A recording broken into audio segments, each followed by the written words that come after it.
আলম সাহেব, আপনি তো প্রায় দীর্ঘ কয়েক বছর যাবৎ প্রায় 2 যুগের বেশি সময় ধরে এই সেবা দিয়ে যাচ্ছেন, অর্থাৎ সুস্বাদু চা তৈরি করে যাচ্ছেন। জি। তো আপনার চায়ের মূল্য নির্ধারিত সম্পর্কে আমাদের বলেন, মানে কোনটার কী দাম, কী কী পণ্য, মানে চার মধ্যে কী কী আইটেম?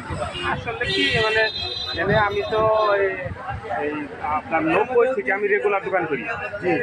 90 থেকে রেগুলার দোকান করি, তার দোকানই এখন এখানে ওই স্বাভাবিক এখন জিনিসপত্রের দাম তো আসলে বেড়ে গেছে। 60 টাকা চিনি ছিল, তখন রং চা 5 টাকায়, এখন রং চা 5 টাকায় বেশি। তবে দুধ চাটা একটু ডেভেলপ হয়েছে, নর্মালি 10 টাকা, মালাই চাটা 40 টাকা। আমি একেবারেই প্রতিদিন সকালে নলুয়া বাজারে অনেক দুধ উঠে, ওখান থেকে সকালে দুধ কিনে আনি, এখানে জাল দিই।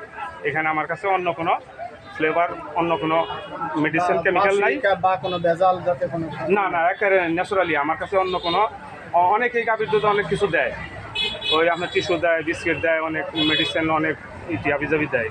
আমার কাছে এগুলো কোনো কিছু নাই। ডাইরেক্ট দুধ কিনে আনি, ডাইরেক্ট জাল দিই, যাতে স্বাদ কম হোক আর বেশি হোক, ন্যাচারালি।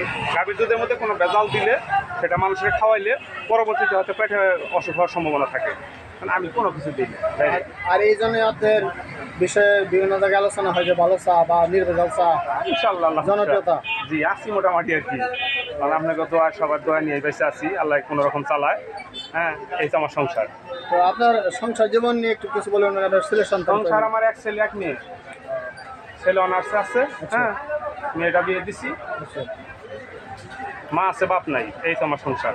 মোটামুটি স্বাচ্ছন্দ্যেই জীবন কাটে। এই তো আল্লাহ বর্ষা, আল্লাহ চালায়। জি, ধন্যবাদ আপনাকে, যাতে এই সেবা আরও নিয়োজিত থাকে যতদিন আছেন, না কি বলেন? ধন্যবাদ। আল্লাহ যদি যতদিন বাঁচিয়ে রাখে, তাছাড়া কি করবো, ছেলেটা কোনো ঠিক করাতে পারি নাই, যার কারণে মনে করেন যে একটু সমস্যার মধ্যে আছে।